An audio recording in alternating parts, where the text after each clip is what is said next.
Assalamu alaikum students, I am Ghulam Hasan War and today I am going to discuss one of the poems in English, that is Palanquin Bearers, written by Sarojini Naidu, who is a poet from India, from our own country. But today it is not only that I teach you the poem, especially I want to give you the things, the poetic techniques that the poets generally use in the poems. Moreover,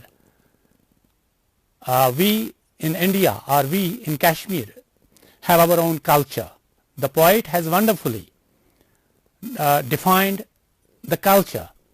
In our olden days, what we were doing during the marriage, we were just using the palanquin, डोली जिसे हम English में कहते हैं, उर्दू में कहते हैं, और कश्मीरी में हम उसको ज़ापान कहते हैं. आपने देखा होगा, आपने सुना होगा, या आपने अपने घर वालों से भी ये सुना होगा, क्योंकि आपको मालूम नहीं है तो उनको बता दीजिएगा कि ये ज़ापान वगैरह कैसा होता था. तो उसी पे, इस कल्चर पर इसने इस पोएम में बहुत अच्छे अंदाज में दुल्हन को बयान किया है.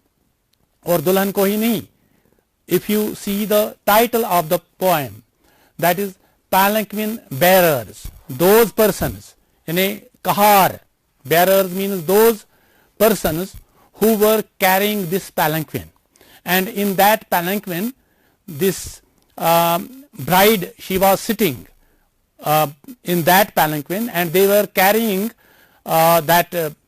this bride from one place to another, to bridegroom's house. So let me recite the poem, and you would, all the students of class 9th will listen the poem, how I recite the poem, and then the class 10th students, they will just enjoy the poem also and see how the poet has used different poetic techniques in this poem that generally the poets use to make their poems very beautiful. And in order to why these poets use these poetic techniques, it is because the meaning becomes very easy to understand. This is one thing. Second thing is that while teaching poetry, we should have the aesthetic sense. It creates the aesthetic sense among the readers, among the listeners, and with everybody. So let me recite the poem first. It has 2 stanzas, and every stanza is written in a sestet. A 6 lines poem, a 6 lines stanza in English is called as a sestet. And you know, before I recite the poem, there are some very important things that you have to keep in mind regarding poetry. As in Urdu, we have different types of different kinds of poetry. For example, ghazal is there, nazm is there, rubai, kasida, marsiya, etc. Same is the case in English. We have here lyrics, ballads, lyrical ballads, elegies, odes, and here it is a lyric. It is a lyrical poem, and a lyric is a poem that can be sung on a musical instrument, because it has been derived from a word lyre, L-Y-R-E. Lyre is a musical instrument, and this is one of the poems, beautiful poems of Sarojini Naidu. And let me recite the poem first. I have written a stanza here, first stanza of the poem, having 6 lines, and a 6 line stanza is called a sestet. I have already told you in one of the lectures that while we talk about a stanza can have only one line, that is called a verse in English. 2 lines stanza is called a couplet. 3 lines stanza is called as a triplet. 4 lines stanza is called as a quatrain. So remember it. 5 lines stanza is called as a quintet, Q-U-I-N-T-E-T. Keep your pens in hand and write down. Quintet, Q-U-I-N-T-E-T. This is a 5 line stanza. Then 6 line stanza. stanza in Urdu called as band, जिसे आप कहते हैं, and 6-line stanza is called as a sestet. See, here are 2 sestets in this poem, and the 7-line stanza is called as a septet. Then there is 8-line stanza that is called as octave, O-C-T-A-V-E, pronounced as octave. Then there is 9-line stanza that is called as a Spenserian stanza. And there is, when we talk about 14 lines poem, that is a sonnet, different kinds of sonnets written by Shakespeare, etc. But today, let me just recite this poem first by Sarojini Naidu, and I will later on tell you the meaning and those things that especially I want to talk about, that is poetic techniques or the figures of speech, or we can say the poetic devices. Generally, when you are in your examination, you go there, you find a stanza, then you are asked to write, find the poetic technique used by the poet in this stanza, and that's what I am going to teach you today. This is for all classes, for 10th class, especially for 10th, 11th, 12th and 9th class, but the poem is for 9th class. The first stanza here is, let me directly come to the poem first. Lightly, oh lightly, we bear her along. She sways like a flower, she sways like a flower in the wind of our song. Lightly, oh lightly, we bear her along. She sways like a flower, she sways like a flower in the wind of our song. She skims like a bird on the foam of a stream. She floats like a loaf, she floats like a loaf from the lips of a dream. She skims like a bird on the foam of a stream. She floats like a loaf, she floats like a loaf from the lips of a dream. Gaily, oh gaily, we glide and we sing. We bear her along, we bear her along like a pearl on a string. Second stanza. Softly, oh softly, we bear her along. She hangs like a star, she hangs like a star in the dew of our song. She springs like a beam on the brow of the tide. She falls like a tear, she falls like a tear from the eyes of her bride. Lightly, oh lightly, we glide and we sing. We bear her along, we bear her along like a pearl on a string. See, this is the poem, and these are the lines, or we can say verses, 2 stanzas. But let me first of all now give the meaning of the poem, summary of the poem. Then I'll go through the poetic techniques. In the very first line or first verse of the poem, the poet says, and this is full of images. I'll talk later on what this imagery means. The poet has used here beautiful imagery. This is full of imagery. Like that, we consider that a bride is going on. There are some persons carrying the bride on their shoulders. And what they are doing? They are singing a song. Actually, this poem is a song sung by those bearers. And what they say, what those bearers say about the bride. Bride is there listening in the palanquin while they are carrying her on their shoulders. They are singing about this bride who is most beautiful and who is very light. They were easily carrying her without any hesitation, and they feel happy to carry her. And what they say? Lightly, oh lightly, we. See here the word we, because the poem is sung by the bearers. They say, we carry her very lightly.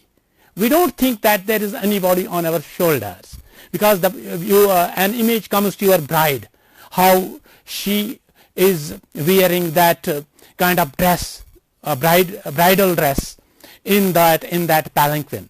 And these palanquin bearers sing, they are happy to carry this bride because this bride is not a sort of what I say जिसे हम बोझ कहेंगे, ये उनके लिए बोझ नहीं है. They easily carry her. Why so? Because she is very light. उसका वजन उतना ज़्यादा नहीं था. And she sways like a flower in the wind of her song. She sways like a flower. So like a flower here is a simile, because a simile is a poetic technique that the poets generally use to give a comparison between one thing to another, to a person. I'll just recite one of the Urdu verses here. And in this verse you see here, हस्ती अपनी हुबाब की सी है, हस्ती अपनी हुबाब की सी है, ये नुमाइश शराब की सी है. The poet here tells us about this life of ours, which is just like a bubble of water. So he gives a comparison of life to a bubble of water, which lives just for some moments. So same is the case with this life of ours. What is this? Ye numaish sarab ki si hai. This whole of this world, it is a show. It is a mirage. It is nothing. So it is just for some time. Same is the case here. What the poet in the very second verse of the poem says, she sways like a flower. She sways, this means sways, meaning in English. So she is actually happy while she listens the song from these bearers, and she feels very happy. But see, like a flower, फूल की मिसाल उन्होंने दी है, poet ने दी है, किसको? इस दुल्हन को. So very easy to carry, and smell is beautiful, smell is very fragrant, or like that of a flower. Now, but here is the very important point, that is in the wind of our song. When I say the meaning of the word, if I tell you what is the meaning of word wind, आप कहेंगे हवा या आंधी. But see, when poets use the words in their poetry, there are two kinds of meanings. One is connotative meaning and the second is denotative meaning. One is the meaning that is dictionary meaning, but here that is not the dictionary meaning. Poets do not use mostly the dictionary meaning. They give something else. So here wind does not mean hawa or andi. So mind it, wind here means music, because these bearers are singing a song, and with the music of that song, the bride in the palanquin feels happy and she is dancing there in that palanquin. She feels happy. अभी वो मायके से जाती है और मायके से जाने के बाद अब उसको याद आएगी मुझे कहाँ जाना है, अभी वो रोने भी लगेगी. पहले स्टेंजा में पोएट ने बहुत अच्छे अंदाज में इस दुल्हन को खुश दिखाई दे दिया, बहुत खुश, because she is thinking that she is now going to another home where she can be happy. But on the other hand, in the second stanza she feels बाबुल की दुआएं लेती जा तुझको सुखी संसार मिले, मैके में क्या है वो दूसरा शेर आपका,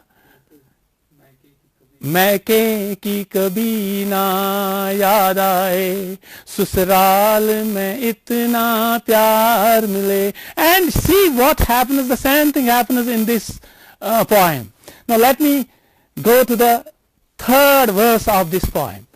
She skims like a bird on the foam of a stream. She feels very happy. You might see the image of this poem. When a stream, the water in a stream is flowing, and in that stream you find foam.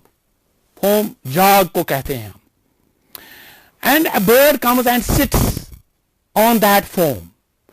Very light. Same is the case here with the bride. She is very light to carry. And this is what these palanquin bearers say that she is like that of the bird, a very little bird sitting on the foam, whereas she is there in that palanquin on the shoulders of these bearers. So they feel happy, and she feels also happy. She floats like a law from the lips of a dream. Now the poet gives here different poetic techniques, not only the simile but other poetic techniques. I'll give you one by one these techniques. But see, full of similes, like a flower in the wind of her song. She sickles like a bird on the foam of a stream. She floats like a law from the lips of a dream. Have you seen a very little baby while the baby is asleep? And sometimes the baby laughs. See, and sometimes even it weeps. But laughing, when the mother of baby is there, how happy she feels while she sees the baby laughing in the dream. Same is the case. She feels very happy. The poet gives here the very beautiful image. Gaily, oh gaily we glide and we sing. The poet says that we slowly go on by singing some verses. अभी मैंने गाया है बाबुल की दुआएं में भी, they might be singing the same song also. And we bear her along like a pearl on a string. See now one more simile here. I'll underline these similes. Like a loaf, like a bird, like a flower in the wind, and like a pearl on a string. And you might see these brides wearing these diamonds and golden pounds, etc., etc., whatever jewelry they have, but in a string. Now, we bear her along like a pearl on a string. See, these bearers say that she is very costly, and they treat her like as the bride treats that string. जब किसी bride को वो जेवर पहने हुए होते हैं तो वो कितना ख्याल करती है अपने इस जेवर के हार को और उस माला को जो कि गोल्डन होती है. तो इसी तरह से the bearers in the same way they treat this bride, and they are very careful about this bride while going on. Now the second stanza is there. Softly, oh softly we bear her along. It means that they are happy to carry her, no difficulty. She hangs like a star in the dew of her song. Now see here once again the beautiful image. Here is dew somewhat. Dew ko hum shabnam कहते हैं, but here it has nothing to do with the poem. So once again the connotative meaning, not the denotative meaning. The poet gives us some other meaning, but how can she be in that dewdrop? The poet beautifully gives this kind of image that she is, when in the morning sun is caught through these dewdrops. When we look to the dewdrops, we find sun there, but after some time there is no dewdrops. So same is the case. The poet feels here that how beautiful this bride is, and she is very light, like that of a dewdrop. She springs like a beam on the brow of the tide. Now what happens? When she listens the song from these bearers, now she feels now not angry but unhappy, sad. Why so? Because she is now thinking that she has left her brother at home. She has left her parents at home. She has left her younger sister at home. Now she is feeling very much. Tears come to her eyes now. Now she begins to weep now.